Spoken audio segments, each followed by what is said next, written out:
The term goat locker is the nickname used for the petty officer's berthing and messing area aboard a ship. And where that comes from is in the old days of sailing ships, they would be at sea for months at a time, and so they would have live animals aboard, usually goats and pigs, because they can eat our garbage, our leftovers, and that kind of thing. And they would occasionally be slaughtered to provide meat for the ship's officers. You basically had three groups of men on a ship. You had the commissioned officers, the gentlemen, then you had the seamen, the deck seamen, and then you had the petty officers, which were also enlisted.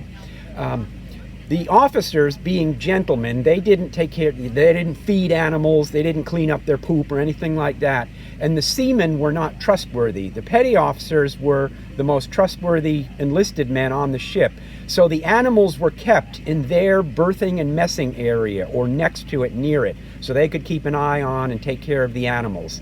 And so it came to the petty officers berthing, that's where they sleep, and mess, where they eat, came to be known as the goat locker, because that's where the animals were.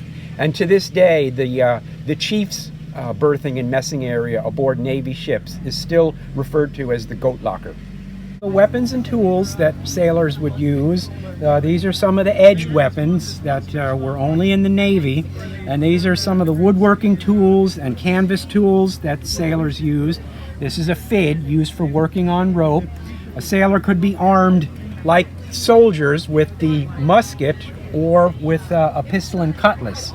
And if you want to learn more, there's a lot more to learn from my book, The Civil War Navy in Florida.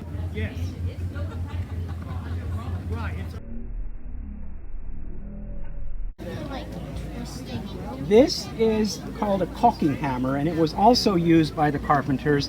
It was used for, the ships were wood, so they had a wooden deck, but between the boards would be a seam that they would have to keep it caulked so that water wouldn't leak down into the inside of the ship. And so this was one of the tools used for keeping those deck seams caulked.